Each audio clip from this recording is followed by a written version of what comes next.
Hi there, folks, and welcome to another episode of Michael's Backyard Marina.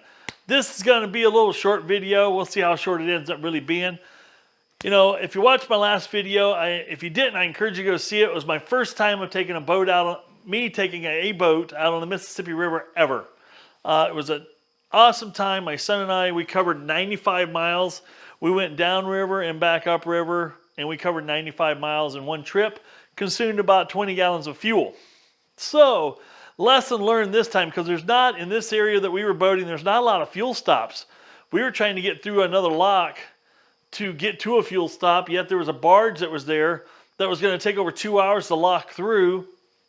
So that would have put us heading back up a river way after dark. And yes, I got some magnificent lighting on the front of the boat. It lights the front of the boat up better than car lights do. It's a high intensity, a couple of high intensity LEDs, but that's only for me to actually move around on a lake at night. I'm not really anxious to navigate a river late at night, but I would do it because with the Helix fish finder that I've got, and I'll show you that on the next video coming up, my son and I are planning on going on another river trip. This time we're going to drop in the same spot and head north. And we're probably going to lock through at least two, maybe three locks going upriver. We're going to drop in a place on Iowa side of the river, a Mississippi River called the Muscatine. And then we're going to head north, and we're going to go through the Quad Cities up by Bettendorf and Davenport, Rock Island, Moline, Quad Cities area on the river. Go up through there and on past there actually, and go to a place called Comanche, Iowa. Supposedly they have a fuel dock there. So that would put us about 55 miles upriver. What I've learned last weekend is that I have, with my boat getting about 4.75 miles per gallon, with my 18-gallon tank, I can cover about 85 miles. But, say for instance, we get all the way up to that dock, and there's not any fuel. Well, guess what? Now, I took 4.5 gallons of fuel with me last time. That was it. Now, I've got 2 of these 5-gallon cans, brand new cans that I'm going to put on the boat. But, these cans, stock standard, suck. They do. They've got these not ventless cans with this nozzle on it. It makes it sound like a bunch of water slurping out of a whatever or not. And it just feels so slow and sluggish, and they're horrible. I'm going to show you a way. I'm going to show you where you can get these cans. I can get I bought this can at Napa. And I bought this kit I'm going to show you at Napa. And I'll show you both the Napa part numbers in case you want to support your local Napa store, which I suggest you do. Keep them alive and well. Or I'll show you the same kind of can and the same kind of nozzle, links to Amazon. If you don't have a Napa near you, then you can order on Amazon. But I'm going to show you what I'm going to do this can to make it better. Now, you folks may or may not like what I'm getting ready to do here.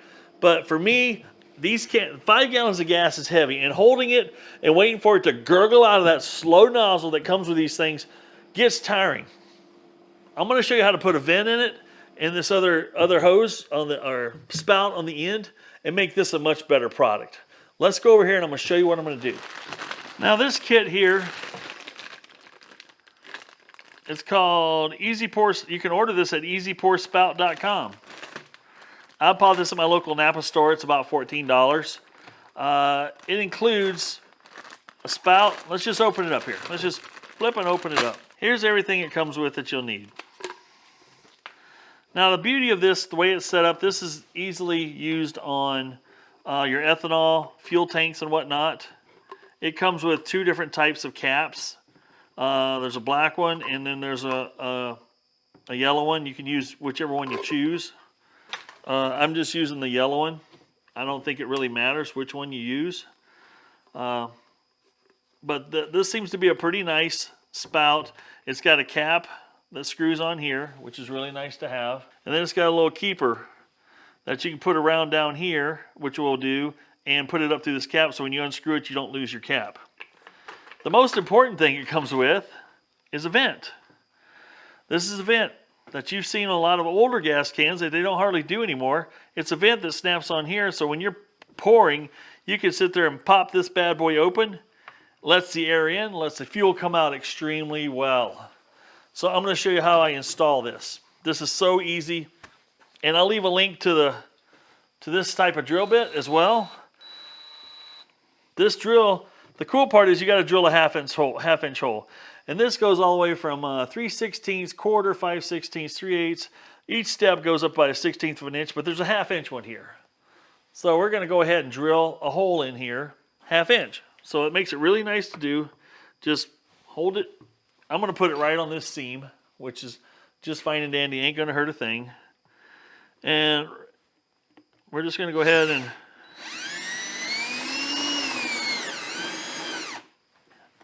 I love these step drills because you can just stop and look and see where you're at. Looks like I got one more to go. There. 1/2 inch hole created. Beautiful. Easy enough, right? Then I'm going to go ahead, and this should make it press in really tight so it seals up. Real tight. So it's got a little ridge. It sits, there you go. See, that's on there really nice and tight. It's not going anywhere. Then you can snap your cap on, right? It doesn't get any easier than that. Now you've got a vented gas can. You can buy the vents by themselves, but with this type of gas can, unless you buy one that already has a flexible hose on it, here's what you got. A nice stiff hose that you got to hold up perfectly in line with what you're doing to make work. And like this one here has a, who the hell knows what this is? God, what a mess. Anyway, I'm not using that. Easy enough just to throw this bad boy on. It's got a nice rubber seal. You got a flexible hose to help get you started. Plus it helps, you know, when you're pouring, to line things up. Going clear out to the tip here, you can take this little bad boy here, force that through, which I find works better with needle nose pliers. So once you get that through, you can put that down around here. And it's got a couple more little now what I'm going to do is put it down here so it can just get to it. Give me as much spigot as I can have sticking out. So that goes there, and then you take and put this little piece right up through here. And with that in there, you can easily unscrew this and not lose your cap. Cap easily screws back on and seals off. It's got a nice rubber sealer in there. Anyway, that's the gas can setup I'm going to use. I've got 2 of these I purchased, and we're going to fill them up. So this time I'm taking 10 gallons of fuel with me to the river. Now the beauty of taking 10 gallons of fuel to the river at my 4.7 miles, 75 miles per gallon, that's going to give me about 47 more miles that I can go to empty. So if I'm planning a 55-mile trip and I'm carrying enough fuel to carry me another 47 miles, that should easily get me there and back because my current gas tank will get me 85 miles. But it's always nice to have extra gas and not need it than need gas and not have it. So I feel this is going to be a good, safe way. Nice, big, stable gas cans. I'm going to put 2 of these in the back of the boat. We're good to go. Now, another thing we learned about traveling on the Mississippi River is, yes, you can take your fancy-dancy phone and look up a phone number for the lock and give those guys a call.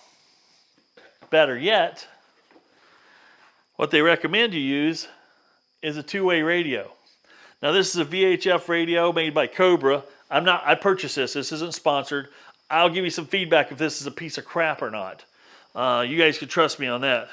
But we got our digital radio here in the Mississippi area that we're working in here. They use channel 14, so we'll be able to radio the lock and go, pleasure craft heading northbound would like to lock through. What's the ETA?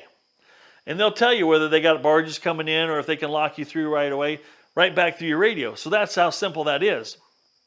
And the locks on the Mississippi in the area that we're in are open 24/7, which is amazing, amazingly fun. So the nice thing, you don't have to worry about getting through or being stuck. You could get stuck if there's a big barge in there.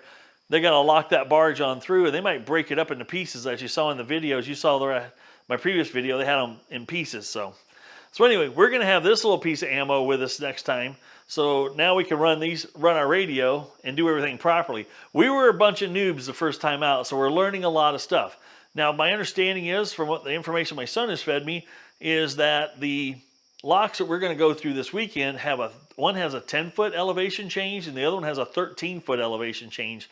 The one we went through at lock 17 was a 5-foot elevation change. So it's a little shallower transition through that area. So it's going to be interesting to see how much we go up and down in these locks. And we're going to get some great video for you. That's my plan. So in order to help me get better video, right now I had my old tripod out on my boat with my GoPro on it. So then I 3D printed some of these C-clamps. And so I can actually put my GoPro C-clamp right onto my windshield. That way I don't have all the clutter of a doggone tripod hanging out in the boat. I can actually put this up there, my battery pack on the dash, and we can record all day. So anyway, let's get to busy modifying these. Now, these are just some I found on Thingiverse. I'll leave the link below. They actually work really well. They're actually quite strong. It takes very little plastic to print.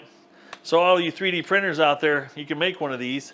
Now, I will be designing some of these later on. Right now, what I'm going to do is I got a GoPro mount with a 1/4 thread in the bottom that I'm going to bolt right on the top of this, one here and maybe one here, so I can get 2 different angles of clamping. Right now, this is going to clamp onto the top of my windshield, so I'm going to put one right here, and that way I'll be able to point it forwards or flip it around and point it backwards behind me, straight from the windshield, get you guys some great boat footage. I also want to be able to get some sideways footage of some of the shoreline and some of the stuff we're going to go by, and I'll talk through some of that with you as well. So it's going to be a good time. Let's go ahead and get busy drilling this and mounting it, and we'll go from there.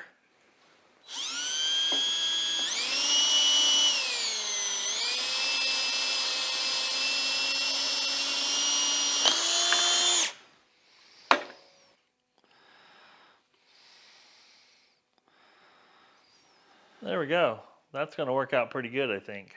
I wanted it as close to the front as possible so when it's on the windshield I can have everything clean. But I think that's going to work pretty good. That should clamp right onto my windshield, not do any damage to it, and hold on tight, and we'll go from there. Let's go take a look at it on the boat with the GoPro on it. All right, there we go. This thing here easily clamps now and unclamps off the windshield. Won't do any damage to my window, which is awesome. And that, that thing, once it's tightened down, it's actually really stable on there. I can move the whole window with it. And then I ran my cord. I got a power cord and a 22,000 milliamp hour battery that's running down. You can't even see it, but I'll show you approximately where it's at. So I got the cord running down here and tucked in, and I Velcroed this battery.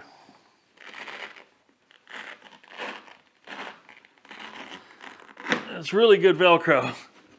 That's all there is to it. Because I got Velcro in the back of my battery pack here, and so I can actually take this thing here and just slap it right there, and she's going to ride there all day. And this battery, nice thing about this external battery here is it will run literally all day on this GoPro. So there's my setup. I think it's going to be pretty killer. I am stoked about getting out on the water this weekend and giving this stuff a whirl, because I'll be able to clamp this direction. I can flip it 180, get some shots backwards over my head, but it'll be almost like a driver's seat view. And I'll also be able to move it wherever I want on the boat, clamp it, and get some sideways shots and different things like that. So it's going to be pretty cool. So I'm excited to get out in the water and try this bad boy out. Well, folks, I hope you enjoyed that little short video here of some of the things I did to prepare to go out in the river this weekend. There again, I learned a lot of lessons. Maybe you can watch this and you can have a better experience your first time out from my lessons I've learned to make it a lot more convenient and comfortable, and safeguard yourself against disaster like running out of gas and having to walk a half mile into town and all that kind of fun stuff. It's been a great experience so far. We're looking to gain some more experiences and create some more memories. That's what it's all about, right, folks? Creating fantastic memories. And then I'm loving the ability to be able to share those memories with you folks. But this time, we're going to have a radio. We're going to have 2 cans. We're going to have 10 gallons of fuel with us on the boat. Definitely don't need to walk to get gas this go round. We still got our kicker motor. We got our trolling motor batteries that are fully charged. Worst case scenario, we will be able to navigate to a shoreline and hopefully to a nearby boat ramp. where we can at least hopefully get a ride back to our vehicle and then come back and pick the boat up out of the water if the boat has some sort of failure. You always want to have a plan B and C in place in case something like that happens. All the links for everything I used in this video will be down below, including my GoPro mounts and any other little paraphernalia. If there's anything I missed that you'd like to have me leave a link for you so it makes it easy for you to find it, leave it in the comments down below. I will find a link. I will put it in the video down in the comments or the description below, and we'll go from there. So you guys get out there and have some fun. Hopefully we'll get a video out to you. My goal is to get you a video out Sunday morning again of what we do Saturday, weather permitting. If the weather is not cooperative, we'll be going out Sunday and then putting the video out Monday. So either way, I'm going to get you some videos. Also, if weather permitting, I'm still going to work on the old StarCraft Islander. That's coming up. I've got a lot of stuff. All I got left to do is put spark plug wires on it, put water to it, put some fuel to it, and we're going to hear it run again. And then I'm going to show you how to set the timing. So make sure you look forward to that video. It should be an entertaining one as well. I'm trying to get better at editing and keeping you guys entertained and enthused about what I'm doing. I know you guys have had some great comments about, hey, would you work on one of these? Would you work on one of those? Well, I probably would if I had them.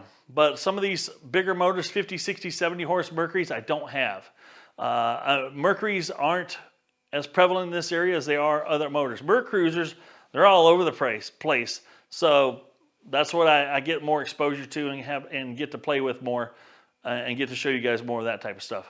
I'm going to show you, we're going to turn off the lights here real quick, and then I'm going to show you how bright these lights I've got on the front of my boat get. These are pretty cool.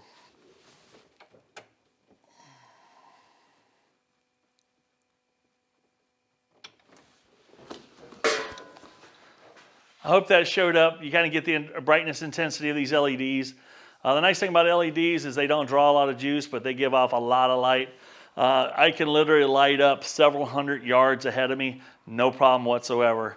When it comes to loading up on a trailer at night, on a boat ramp or something, it's like I'm loading up in daytime. Now, if somebody's in the car or the vehicle pulling the trailer, yeah, they don't want to look back. They'll be seeing spots for several hours, I feel. So anyway, folks, get out there and have some fun. This is Michael saying, if it ain't broke, fix it till it is. I'll see you on the next video, and I'm out. Because he's got that boom, boom, boom, boom, boom, boom.